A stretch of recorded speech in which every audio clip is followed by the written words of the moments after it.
Today on the Daniel Baldwin Show, viewer mail and the American flag. Love it or leave it. Coming at you right now. Hey everybody, welcome to the Daniel Baldwin Show, and let's get right to it with viewer mail. Armando Chavez from Dallas, Texas says, "Hey DB, your show is great. Thanks for giving the truth." Thanks for noticing, Armando. We appreciate you too. Do you really think Trump will invade Greenland? Ooh. Well, I'm trying lately to use viewer mail as a way to segue into the show so I can kind of connect them a little bit. So I'll tell you how we did that today.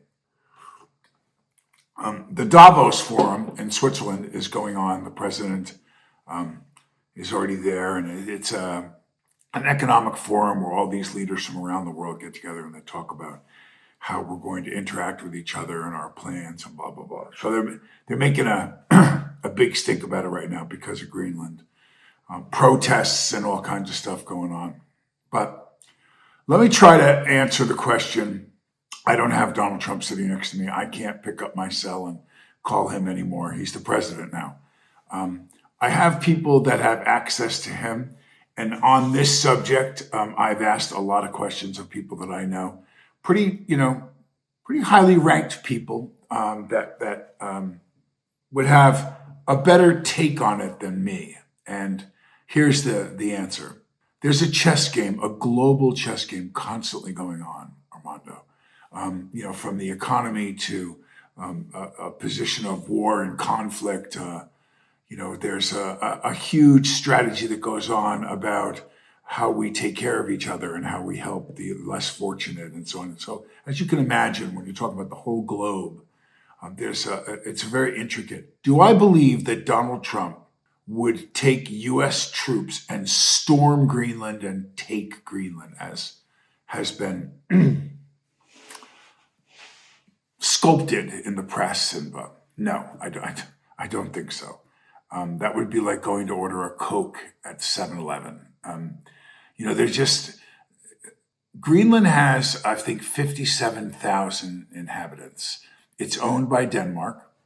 I think Trump has made it very known that he would like to own Greenland, that he would like to take it off of Denmark's hands. Honestly, not that this justifies anything going on or any war action, it doesn't look like Denmark's doing very much with Greenland. It doesn't. It's just kind of sitting there. So the occupants, the inhabitants of Greenland, are kind of like they're a Native American, almost Asian hybrid, very similar to what we would know. And I don't mean this to be any kind of insult, but they're kind of like an Eskimo type of people. They seem quite content with their life there, and there isn't for the size of Greenland, which is about 3 times the size of Texas.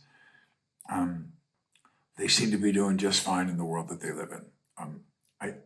Trump, understand, Armando, why he has. This has been a strategic move because of security, because between the Arctic Circle and Greenland is a very small amount, and it's cracked away and gotten wider and wider due to either global warming or whatever the natural conditions that have caused larger gaps where bigger boats and traffic could travel between Greenland and the Arctic Circle. Because of this, concerns for us and for NATO have been that submarines could travel now through that gap and they could pose a threat on us, and we don't want that, and blah, blah, blah. And again, all these different statements that I'm honestly, guys, not sure how much is true, how much is wheeling and dealing, how much is fronting. Again, I don't know what the real reason is, except for we're making all this noise about what we might do in Greenland.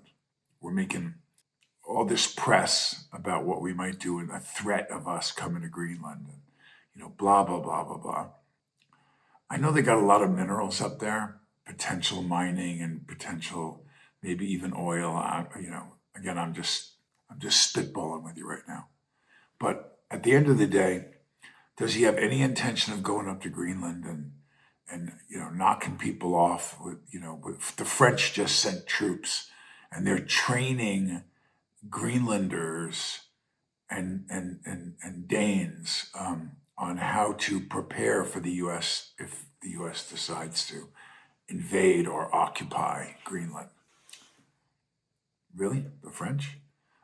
But, okay, what's really going on up there?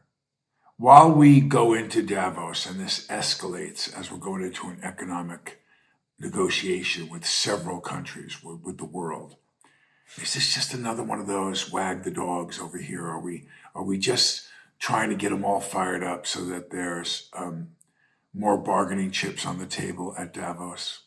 That could quite possibly be true. Again, it reminds me of the moon landing. Now so much has come out that says the moon landing was total bullshit. That we never landed on the moon any of those times, and blah blah blah blah blah.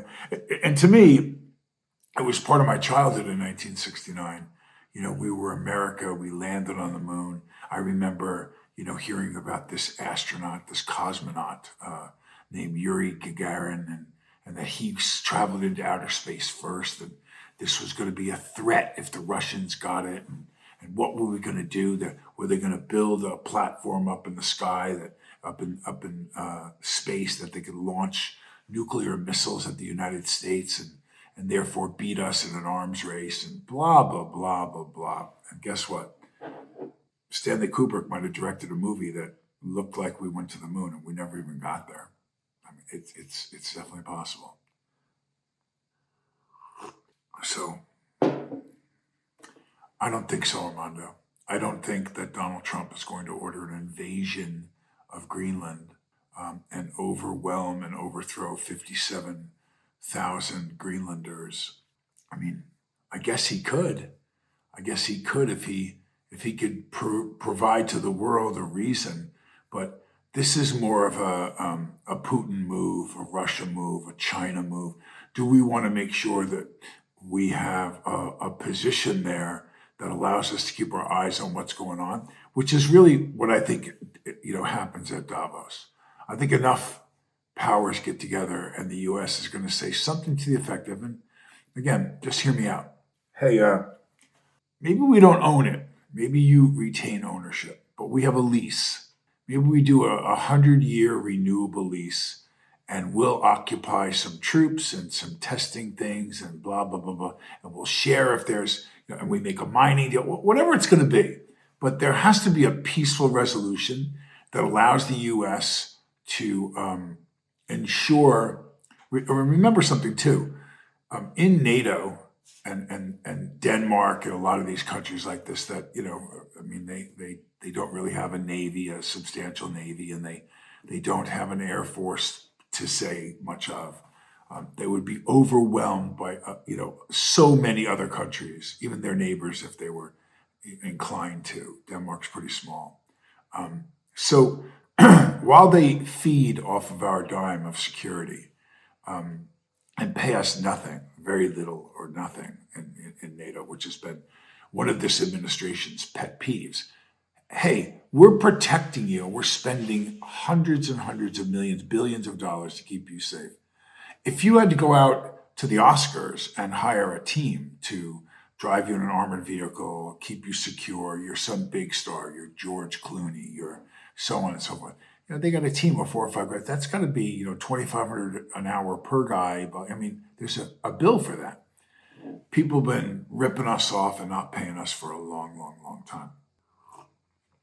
So what about a co-production with the Danes? What about we sit down with them and say, listen, you're not doing anything with the property. You haven't done anything with the property since you acquired it. So let's work together on something. Let's work on something that's mutually productive for both of us and prosperous. This might be something that you should look at, that we could negotiate a deal to co-occupy. Because it's not like a lot of people that live in Denmark are back and forth hanging out in Greenland. It's not. It's really not. So hopefully calmer heads will prevail. I don't believe that you're going to see an invasion of Greenland by U.S. troops. I think that a lot of times the president likes to use his bargaining power and his bargaining chips. And also, while this is dominating the press, while the Democrats and other countries, are exploiting this, God only knows what's coming in the next couple of months, that this is the headlines. Or I would hate to be somebody at that table in Davos when he takes out a sword and lops their heads off by using the diversion of Greenland and the tariffs that he's going to charge people who don't back his occupancy of Greenland and blah, blah, blah, blah. Don't worry about it, Armando. We're not sending our boys and girls up to Greenland to have a confrontation. We may send them up to occupy, but that'll be a negotiation coming soon. Thanks for your question. So now that I'm there, let me read this to you. The Davos Forum, held in eastern Switzerland, is one of the world's most high-profile economic summits, bringing together heads of state, CEOs, bankers, and policymakers to discuss global trade, security, and geopolitics. Around 300 protesters marched through Davos January 19th to oppose both the forum and Trump's planned appearance. Chanting slogans and holding banners reading "Trump not welcome," demonstrators accused Swiss authorities of legitimizing what they describe as authoritarian and plutocratic politics by hosting the U.S. president. Let me go on just to get this out of the way, because this is what really struck me about all of it. Images from the protest showed masked demonstrators, and I repeat, masked demonstrators, setting fire to American flags while local media reported smashed windows and other property damage. They were burning our flag. Now, that brought back a rush of memories for me. Not good memories. Confusion. It upset me. Because this was in a foreign country. Switzerland, the country that was held neutral during World War II, so they could do the banking. Both sides said, we got to have a place to put our money and still continue to trade. And they did. We still did business with Germany during World War II. The world did.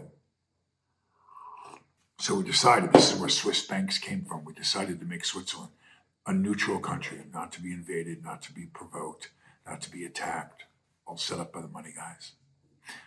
Because that's, at the end of the day, what it really comes down to. Greenland, all of it. Davos, it's about money. Follow the money.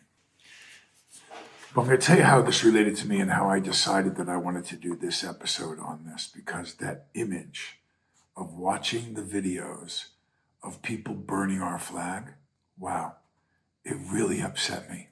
It reminded me of Vietnam. So I grew up on Long Island in New York, pretty close to New York City, a lot of media attention. And the Vietnam War was the first war that was brought to your living room.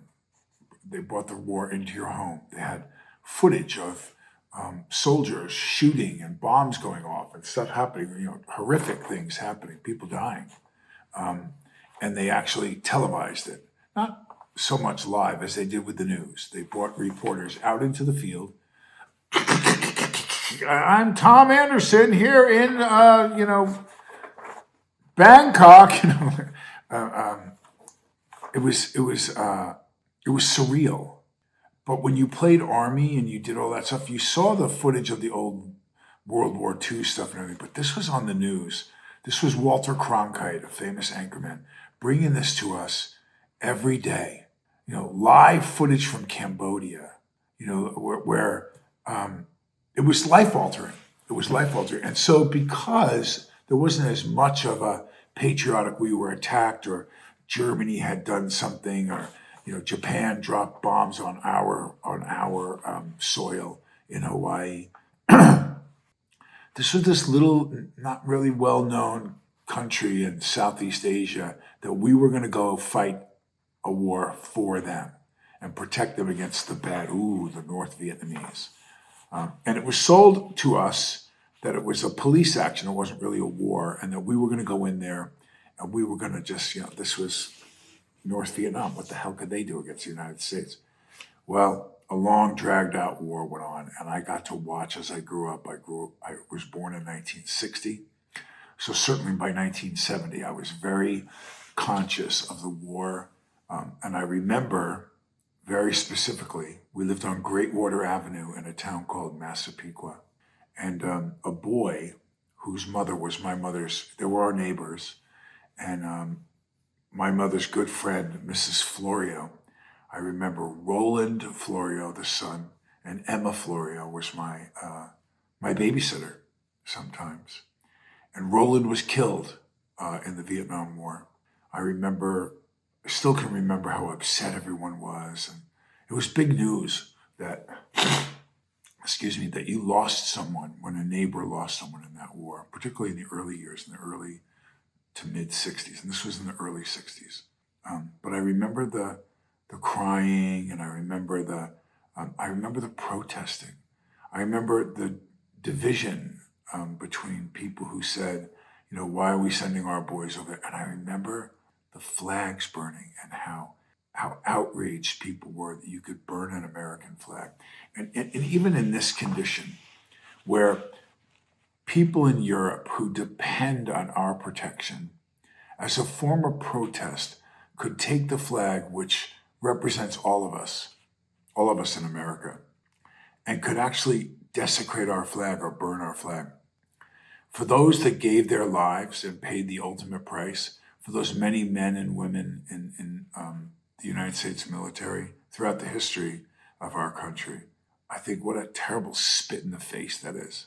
What a terrible, terrible thing to allow. So, and I was under the impression, aren't there laws against that? Aren't there laws against what you can and cannot do with an American flag? I know you're not supposed to let it touch the ground. These are kind of rules of a flag, but the laws. So I looked it up, and I was quite surprised, actually. As the media quickly pointed out, and as the Supreme Court ruled in Texas versus Johnson, burning the American flag is a form of expression protected under the First Amendment.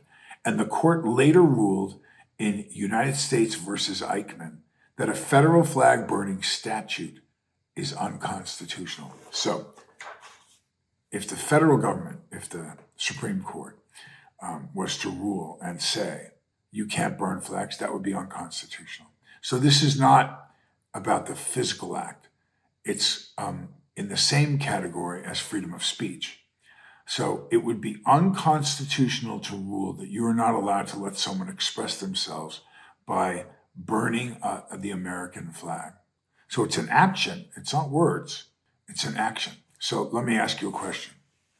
If I'm standing outside the courthouse tomorrow, if I'm standing outside my library, my kid's high school, whatever, my synagogue, my church, whatever it may be, and someone is expressing their amendment rights to speak and light up a flag, if I'm so motivated, can I take the action of punching them in the face?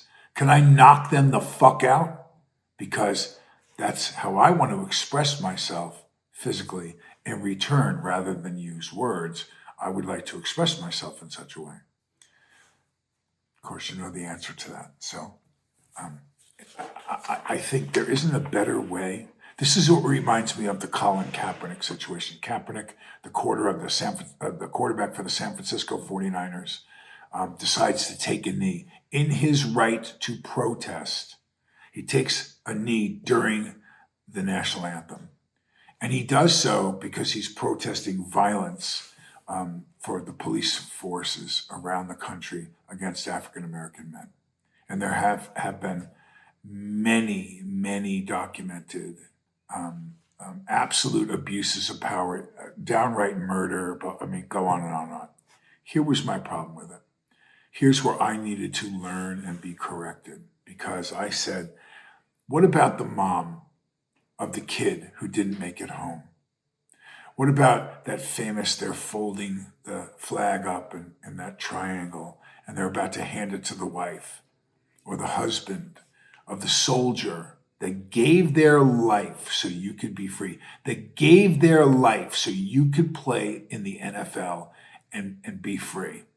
How do you look that woman in the eye and say you're going to take a knee during the national anthem when their kid lost their life so you could be in America and be safe?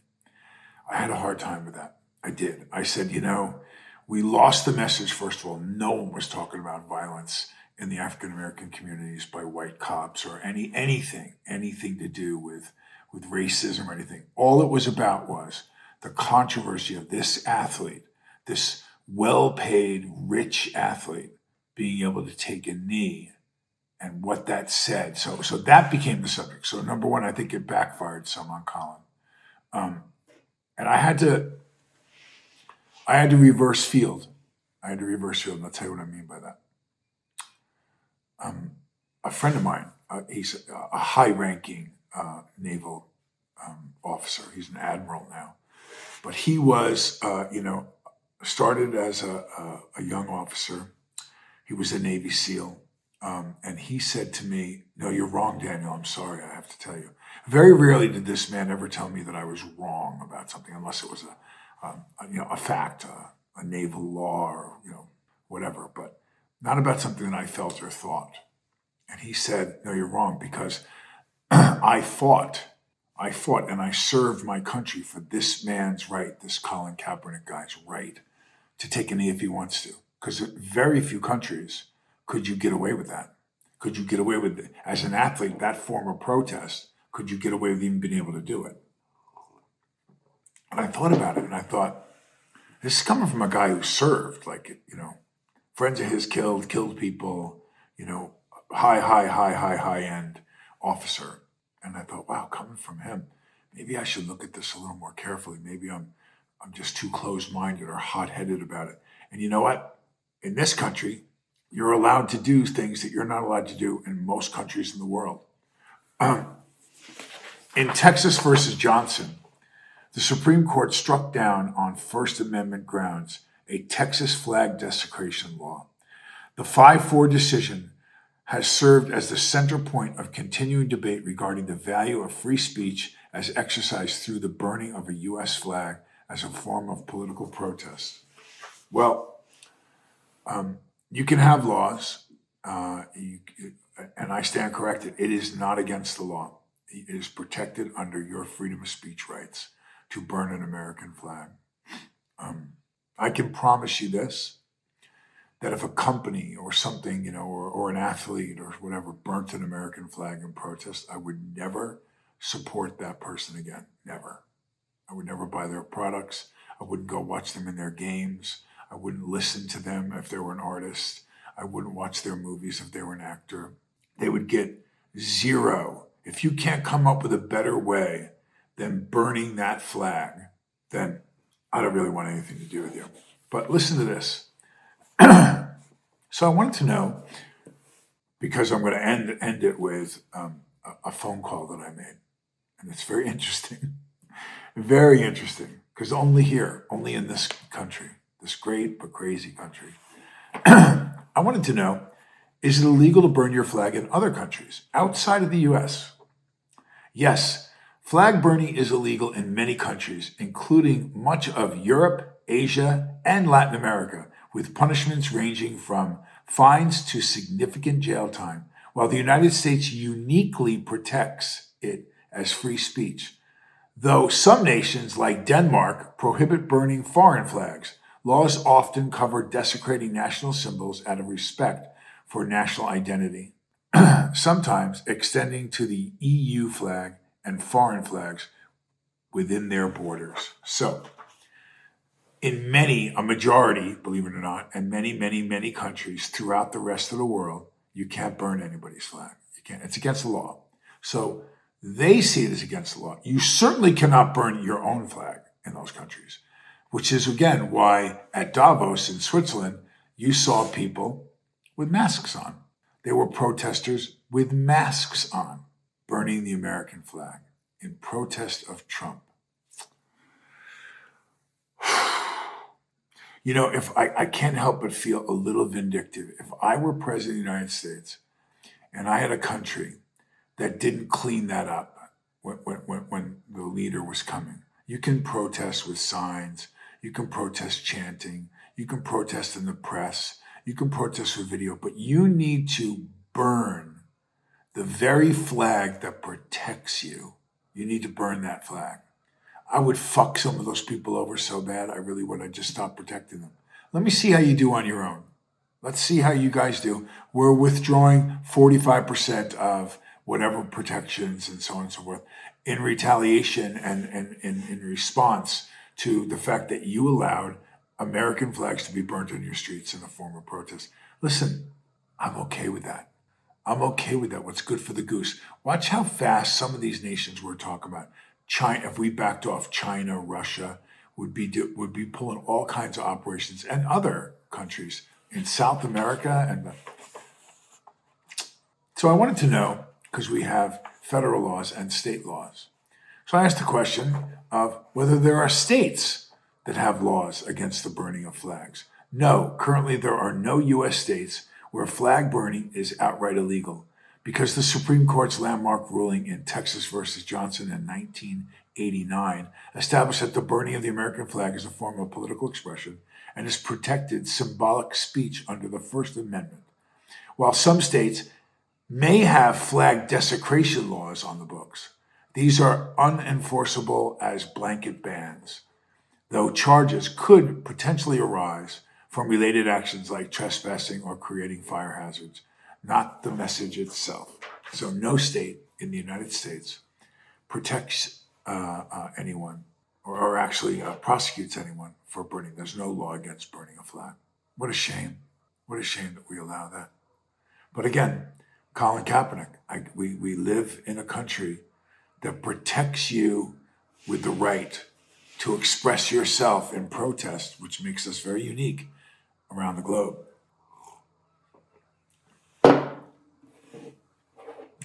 I really don't care if you were to burn a flag and protest in front of me, I would probably have to exercise my right to express myself in retaliation.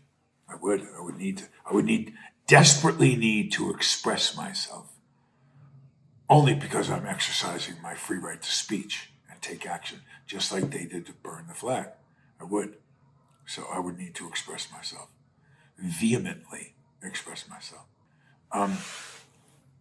But I want to tell you this story because it goes back to, I'm sure you can remember, in the first months of the president taking office, President Trump, about a year ago, we had a bunch of violence and stuff happening in Los Angeles. I'm sure you remember they took several cities, blocks, and they were burning in rows of police cars and hurtling rocks down at the police. It was terrible. And it was predominantly, or at least it was reported predominantly to be Mexican Americans were upset, and Mexican nationals who were about to get kicked out of the country. So it was in protest to a lot of that stuff that was going on. Early on, Trump's plan to deport people and so on. And of course, in the border states of California, Arizona, New Mexico, and Texas, which border Mexico, you see a lot more Mexican people. Obviously, they come over the border and they settle into the United States. Let me reiterate something that I've said before. Make no mistake about it. I have never said, all the way back to Ellis Island, where people were processed and came in, the immigrants from all around the world. This country is a great symbol to hope, freedom, and opportunity. It's a beacon around the world to that. I have never said I don't want that to continue, that great tradition. I've only said, if you're going to come, it's like being a bank. We want your business, but you have to have an account, period. You can't just come in and drop off money and no one knows whose it is or where. No, you got to sign up. You got to get a bank book. You got to get an account. You got to follow certain rules. You might have to pay some kind of fee. Whatever the rules is, your choice, which bank. And this bank, this is how it goes. So if you came in illegally, you know you came in illegally. You know you didn't do the paperwork. How do you justify when all these leftists say, oh my God, look at the labor force. How do you justify to the guy that came in legally? How do you justify to him that all the time he spent, the legal fees, the paperwork, the waiting in line, and blah, blah, blah, blah, blah, got a social security number, got a job, filed, blah, blah, blah, blah, blah. How do you justify to him that some other guy squeaked over the border and he didn't have to do anything? How do you do that? I don't understand how that's allowed. But anyway, we're in Los Angeles, and cop cars are burning. Rocks are being hurled down from overpasses at police who are, being attacked, and they can't shoot. They can't, of course you can't do that. Maybe an occasional rubber bullet in certain states, but in LA. So they're under attack. And I call this guy up, and he's like I don't know if you remember a reporter named Geraldo Rivera. He's still around, but he did a lot of that, Hi, I'm Geraldo Rivera, and I'm here live from the epicenter of the earthquake. I'm here live from the civil unrest in Chicago. I mean, he was always at some, big thing going on. He was the guy, that ran around in New York and around the country to report on these things. He was one of those types of action reporter guys. This guy was similar, had TV shows in Mexico, very, very popular. I was thinking about mentioning his name, but I know what's going to happen. He's going to call me and say, did you say my name that we had this conversation? And so I don't want that to happen. So I'm going to protect him as like a reporter myself and not say his name. But let me tell you what he said. I called him up and I said, hey, bro, let me ask you a question. Let's put the shit. He's going, hey, is everything all right up there? He's checking in with me. He's in Mexico City. And I said, yeah, no, I'm safe from this. And it's not as widespread throughout the city. It's a pretty contained pocket where this civil unrest is going on. I said, but it's a lot of Mexican and Latino participation in this. He goes, yeah, no, we can see that, and we're getting word on it, and we're reporting on the situation. I might have to go up to LA. And I said, yeah, well, I just have one question for you. So if I came down to Mexico City, I had a problem with whatever my dispute is, okay?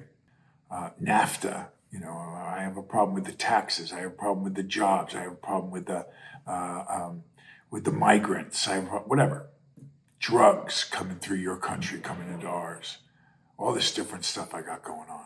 If I took a Mexican flag in Mexico City at my my protest site, and I started hurling awful things about the Mexican country and Mexican people. If I started and I lit the flag on fire, and while it was burning, I'm waving it going, fuck Mexico and fuck Mexican people and blah, blah, and the worst things you could say. I said, what would happen to me? What would that protest look like with my friends, my 25 guys, my 100, my mob, whatever? And he started to laugh. And I said, why are you laughing? He goes, no, I don't mean to insult you, bro. But well, first of all, the Mexican people that were, remember, Mexico City is a highly populated city. It's the biggest city in all of North America, bigger than New York, bigger than Toronto, bigger than LA. It's the biggest city. You would get the shit beat out of you just by the regular people. They would maul you. If you burnt that flag and said insulting things about the government or the country of Mexico or Mexican people, they would beat your ass. Number one, retaliation from the regular citizen. They would beat your ass. 100, 1,000. You would be overwhelmed by people immediately. That's the first thing. Then, what's left of you, probably not going to kill, but maybe people would die. But he didn't say that, so I don't want to say people would die. His exact quote was, they would beat your ass. They would really beat you up bad. Then the police would show up, and the police would absolutely, no matter what had happened to you, no matter how brutally you were beaten, they would arrest you. Now, they may have to transport you to the hospital. first because you were beaten so badly, but you would be arrested for sure. And if you weren't beaten that badly or unconscious from the beating you took from the public, the cops would beat the shit out of you if you didn't get enough from the crowd. The cops would beat your ass if you insulted and burnt their flag in Mexico. After you got the shit beat out of you by the people, you got the crap beat out of you again by the cops, you were done at the hospital, they'd throw you in jail, and a judge would either jail you for a great length of time or put you in prison. And then in the jail or in the prison, you would be the white dude that came down to Mexico that they saw in the news, that got his ass kicked in the street, that got his ass kicked by the cops, and then they would beat the shit out of you in prison, in jail, every fucking day. Yeah! Yeah! Yeah, baby. Time to go to Mexico. Mexicans got it right. What are you doing in my country? What are you doing in Mexico? He said, why would you come to my country and act in such a disrespectful way? Well, we have this freedom of speech thing and the freedom of expression and everything, but that includes you just spitting on us and shitting on us and treating us terrible. And why did you come? Listen, in Minnesota right now, we have this large number of Somalians. Now, I remember, I don't know a lot about Somalia. I remember watching Black Hawk Down, and if that was anywhere near, and I researched a little bit before I did the show. Very, very, a lot of civil unrest, a lot of crime, a lot of people ripping off the aid that comes there, and there's just it's a very unruly region of the world. So, why did they come to Minnesota? Why did they come to the United States? Because this was an opportunity. This was a chance to grow, to be free, to live free, for your kids to be safe, for you to chase the American dream and make some money and have some health care and have a home. And you didn't have any of those things in Somalia. That's why you came to America. So you come to America and you rip America off. You protest about the American way. You cause all these problems for Minnesotans. And you have zero respect. Listen, it's very simple. Leave. Leave here. If it's so fucking bad here, if it's so bad in this country, why are you here? Do you not remember where you came from? Do you not remember how bad it was to have your father or this relative or this person raped or murdered or disappear or vanish or whatever? If it's so bad, why are you here? The number and the percentage of these people that are on social services draining the system, coming over here having nothing, and we hold them up by their bootstraps and we try to get them steady and try to get them going. And then you bitch and moan and burn flags and act the way you do. Hey man, go back to Somalia. Go back. Go back. I mean, if we're going to talk about Colin Kaepernick and we're going to talk about people that have a right to protest, you just got here and you're going to come over here and bitch about how it is here? You wanted to be here. You came here. I do not have the power. I'm not going to protest about people burning flags, but I do have the ability in a very limited way, in the scope of the show and the little bit of celebrity, whatever attention I can get if I say something, or I occasionally have a camera on me, to say, burning our flag should be illegal. It should. I'm sorry. I didn't say you can't say what you want, but the physical act of burning an American flag, with how much blood has been shed in the name of that flag, how many young kids have lost their lives, how much heartache and heartbreak through the military alone, that should be a crime. I'm sorry, that law, they made a mistake in my opinion there. Now, I'm allowed to say, just like I'm allowed to say that. I have every right and I'm protected from my being able to say that. I didn't take any action. I'm not burning the Somali flag until we get these people out of our country. I'm not burning a Mexican flag saying because there's lots of really good, I'm sure, Somalian people, and there's lots of really good Mexican people, and but I don't burn their flag. I don't insult their whole nation and their whole history because I don't agree with something that's going on in the world. So I have a real problem with the flag burning thing, and it was on my mind. It reminded me of that feeling of how upset I was when I was a kid, and they were burning our own people were burning our American flags in protest of us being in the Vietnam War, and I thought, what a terrible, unpatriotic thing to do. What an awful thing. What an awful message to send. And in other countries, they say, no, you can't do that. But in this one, we allow people to do it. You know, I look at what's going on in Minnesota, and we are so fucking soft now. We really are. We were when I was a kid, we were harder than this. We were. And please don't start writing me and tell me, from guys that are tough guys. Well, I'm not saying that doesn't exist. I'm not saying we don't have great soldiers and tough athletes and tough people and some people that are really tough. But on average, we've gotten so soft. We're raising such soft men now. It's sad. I have to battle against it in raising my son. I have a 2.5-year-old son that I sit with my wife and we talk about plans that we have about where he's going to go. And I say, I don't want him to go to that. I don't want him to go to that. I don't know what they're going to teach him in that room. I'm going to blindly drop my kid off in a world where most of the people think it's okay. Not that you have the right. Don't get this mistaken. You have the right to burn a flag, and that's protected based on the vote of the court. But we live in a country where people think it's okay to burn a flag. We do. Not the law, but that it's okay. Oh, that's all right. They're just expressing themselves. No, man. No, I want my son to grow up and honor the flag. I want my son to grow up and know what that flag symbolizes. I want my son to grow up and be outraged at the fact that somebody would burn that flag. That's how I'm going to teach him. And I don't know that there's as many people out there, but write me. Listen, I want to hear, and I don't mind hearing, like I told you, it took a Navy SEAL and an admiral in the Navy to tell me, no, bro, you're wrong.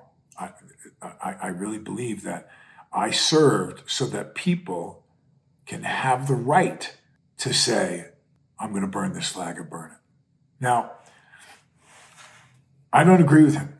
I don't. I want you to have the right to express yourselves. I want freedom of speech. But there's certain actions. Well, you don't have the right, like I said, to hit somebody. I can't express myself that way. Why? Because that's doing someone else harm. Burning the flag is doing harm to people. It is. It's not direct pain being inflicted. Can I burn your car? Can I burn, a swastika into the grass? No, that's a symbol of hate and what Hitler and the Germans did to the Jews. But you can burn my flag. I just don't get it, man. I don't get it. How we allow that. While the rest of the world, many countries, all the other continents say, yeah, no, you can't do that. But we say here, we're so soft, bro. God. It blows my mind. It really does. Like, just, we're raising these noodles and we're going to wonder why it's going to change for us. That a very select number of people in the decades to come will prosper because of what they'll learn and what they'll be able to do. And the rest of them will go to their phone and try to ask for a resolution to the problems that'll face the world. And their phone won't be able to provide for them what they need. And you'll see what's going to happen. It's we're not heading in a great direction. We're not. I don't believe so. But anyway, another thing I want to just add in before I end the show with a prayer, which is another thing that, just hasn't been as popular with those people that believe in Jesus Christ. There's a unique following to the show. But for a lot of people, you wouldn't believe the stuff I hear. I should do an episode where I read to you what's being said about the fact that I'll put together a compilation. We'll call it prayer, or something. But you wouldn't believe what some of the people, who the F do you think you are that you go in and pray out and force your belief? I don't force you don't have to watch the show. Or I used to say, and now I'm about to go into prayer, so if prayer isn't something, I don't say that anymore. I pray at the end of the show because Jesus Christ is my Lord and Savior. And if you want to bow to Buddha, if you want to pray on your own in front of a shrine, if you want to, you're Jewish and whatever it is, I don't care. I don't care. I don't tell you what you should or shouldn't do. And this is my show. So I'm going to pray. And but the criticism sometimes I get from being somebody who I think is bold enough to come out and say, yeah, this is who I am, this is what I'm doing, and pray. And again, if you really pay careful attention, to what I pray a couple of the same things about protection and guidance, but I pray for the people I'm talking about, even when I disagree with them. I pray for them, for their salvation. I pray for them to ask God what's the best thing to do, for their will to be done. So I don't apologize for any of that. I don't. And if you need to write me stuff that's insulting or asks about my qualifications, go ahead. It's okay. You get to express yourself, and I may address them. I may pick one of those out and say, hey, so-and-so says, hey, Baldwin, where do you, but I might pull that up. I might. I will say, I would greatly appreciate it as a Christian. I would greatly appreciate it if you could subscribe to the show, if you could follow the show, if you could like the show, if you could share the show. I think having the numbers and rallying people together that are like-mannered is very, very important right now. It's very, very important to clearly identify where you stand. I mean that. So at great risk, let me tell you, I'm not, my brother Alec career-wise. I get that. I'm not, Robert Downey Jr. or Mel Gibson or Sly Stallone. I get that. I've had a nice career. I've worked a lot, done 150 movies. I'm so blessed and so thankful for what God has provided for me and for where I am right now, that I'm able to do this and get this message out. I really am. But I don't know that anything I've ever done before in my career is more important than this. I really don't. I really don't know that anything will ever matter as much. In my career, I've been able to, through my problems, through my addiction problems, it took me a long time to get that right, guys. I can't tell you, how much I struggled with that. And then I finally got it right. And I started realizing that the biggest missing component, which was why I couldn't stay sober for a long time, was that I wasn't giving it away. I wasn't willing to be of service to help other addicts and alcoholics. I wasn't speaking. I thought because, I'm an actor and because I'm from a famous family, I'm not going to do that. I'm not going to make coffee at an AA meeting. I'm not going to show up to give guys rides to meetings. And now, my God, I've done hundreds of interventions, live, flown to people's homes, flown to different states, spoken at, big conventions and little meetings and blah, blah. I mean, I just give it away because it was given to me by very, very famous people in the musical business and in the acting profession, that guys that just said, hey man, I can help you. I see you're struggling. It's in the news. It's, I can help you do this. So there's a big part of why the Christian part came out, because in the 12 steps, Alcoholics Anonymous, Narcotics Anonymous, in the 12-step program, he, him, or God are mentioned 8 or 9 times in those 12 steps. So you can see what an important component that is to sobriety. So I had to really go back and identify better and understand better my higher power. And for me, that meant becoming a born-again Christian.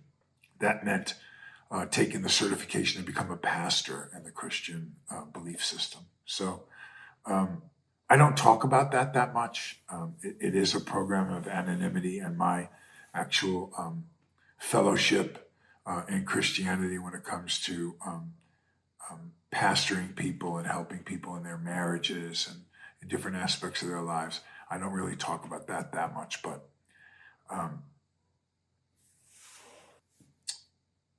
yeah, the phone doesn't ring as much. It doesn't. As soon as I started talking about my conservative values, I've seen other guys out there just get, Kevin Sorbo, Scott Baio, um, initially my brother Steven, although I don't really know what he's doing anymore when it comes to um, where he stands with Hollywood and his faith and stuff. I'm not quite sure I understand it. But for this Christian, yeah, that other stuff, I don't worry about it. I don't. So this is what I do most of the time. If it means something, if it enriches your life, and I'm not talking about money. God knows I don't make any money doing this. But that could change. That could change. And if it did, I would use the money to do things to help people, which is, what I think money is for. Live a pretty simple life. I got a little house on the lake in Milton, Georgia. I have a beautiful wife who supports me. We have a son and I have 2 daughters here in the house. But it's a beautiful Christian life. It's based on, with my wife and I, she really taught me the pyramid. She taught me the pyramid. Christ, our marriage, then the kids and everything else. And, I didn't understand that. I didn't really understand that. Even though I had read the Bible and, I didn't really get that. I grew up in that house where it was chaotic. It was a little crazy. And it was always, you did things for the kids. Well, I look at my parents and what eventually happened to them. My father passed away at a very young age at 55.